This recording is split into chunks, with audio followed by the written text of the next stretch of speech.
Assalamualaikum warahmatullahi wabarakatuh. Saya Edrin Dwi Paramesti Raisa Margareta.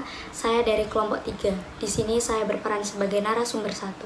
Teman-teman, saya dari kelompok 3. Kenalkan, nama saya Celia Laila Usna, biasa dipanggil Seli. Saya dari 11 IPS 1. Di sini saya berperan sebagai pembicara 2. Perkenalkan, nama saya Ega Ayu Wulandari. Saya dari kelompok 3. Saya berperan sebagai editor.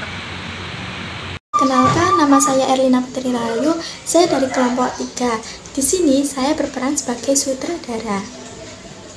Halo, nama saya Sefana Wariksa Ahmad dari kelompok 3. Saya sebagai kameramen. Di sini saya akan menjelaskan tentang perjalanan tokoh pembaruan Islam yang bernama Muhammad Abduh.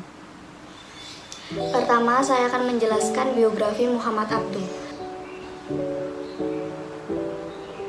Muhammad Abduh lahir pada tahun 1849 Masehi di Delta Nil, Mesir, dengan nama lengkap Muhammad bin Abduh Hasan Khairullah.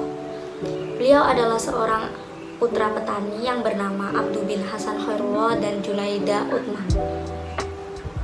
Muhammad Abduh ini lahir di keluarga petani yang sangat terkenal dengan hidupnya yang sederhana dan sangat berpegang teguh pada ilmu dan agama. Oleh karena itu, sejak kecil Muhammad Abduh ini sangat ditekan oleh kedua orang tuanya agar fokus untuk mengenyam pendidikan, tidak mengikuti jejak kedua orang tuanya. Pendidikan Muhammad Abduh. Muhammad Abduh mengawali pendidikannya di Masjid Al-Ahmadi. Beliau berada di bawah bimbingan filsuf Islam yang bernama Jamaluddin Al-Afghani. Selama masa pendidikannya di Kairo, Muhammad Abduh mempelajari banyak hal dan mengambil filsuf Arab, termasuk masalah-masalah yang ada di Mesir dan dunia Islam, serta teknologi pada masa peradaban baru. Di daerah Tanta pada tahun 1865 beliau menikah dan sempat menjadi petani selama 40 hari. Kemudian beliau kembali ke Tanta untuk belajar. Teman beliau yang bernama Syekh Darussidar,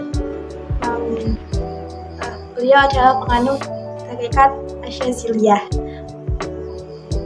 yang mampu membangkitkan semangat belajar serta antusiasme Muhammad Abduh terhadap ilmu dan agama. Ketika tahun 1866 beliau memutuskan untuk pergi ke Kairo untuk menuntut ilmu di Al-Azhar. Setelah tamat pada tahun 1877, Muhammad Abduh mulai mengajar di Darul Ulum dalam bidang sejarah.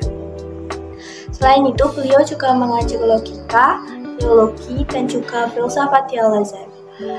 Muhammad Abduh menekankan kepada murid-muridnya agar berpikir kritis dan rasional serta tidak harus terikat pada suatu pendapat.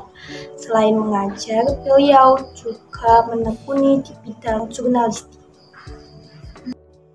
Assalamualaikum warahmatullahi wabarakatuh. Saya di sini akan menjelaskan tentang wafatnya Muhammad Abduh dan ibrah yang kita ambil dari Muhammad Abduh.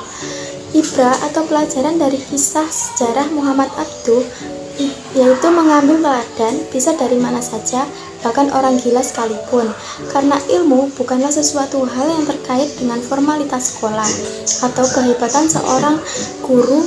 Terkadang orang yang kita anggap remeh, sangat banyak ilmu yang bisa didapat darinya.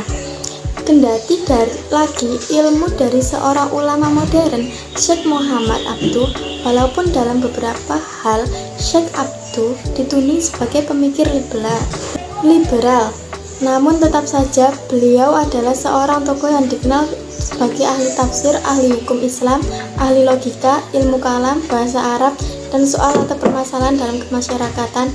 Dan melalui beliaulah kita dapat merasakan suatu ilmu dan yang sangat indah yang beliau tuangkan dalam tafsir Al-Manar yang dapat ditemui di toko buku di hampir seluruh belahan dunia. Sekian dari saya, terima kasih. Assalamualaikum warahmatullahi wabarakatuh. Di pemikiran Muhammad Abduh dalam masalah bidang ilmu pengetahuan Islam, kemajuan Eropa ia tegaskan karena belahan dunia ini telah mengambil yang terbaik dari ajaran Islam. Ia membantah bahwa Islam tidak mampu beradaptasi dengan dunia modern. Ia ingin membuktikan bahwa Islam adalah agama rasional yang dapat menjadi basis kehidupan modern. Program yang diajukannya sebagai salah satu fondasi utama adalah memahami dan menggunakan Islam dengan benar untuk mewujudkan kebangkitan masyarakat.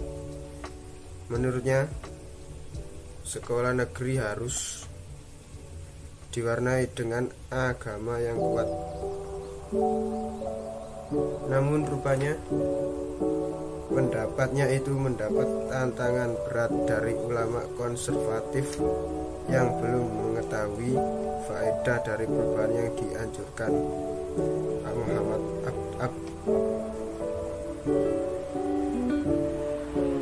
Muhammad Abduh memperjuangkan sistem pendidikan fungsional yang bukan impor,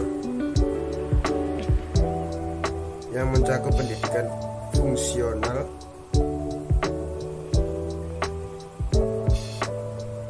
bagi semua anak, laki-laki dan perempuan.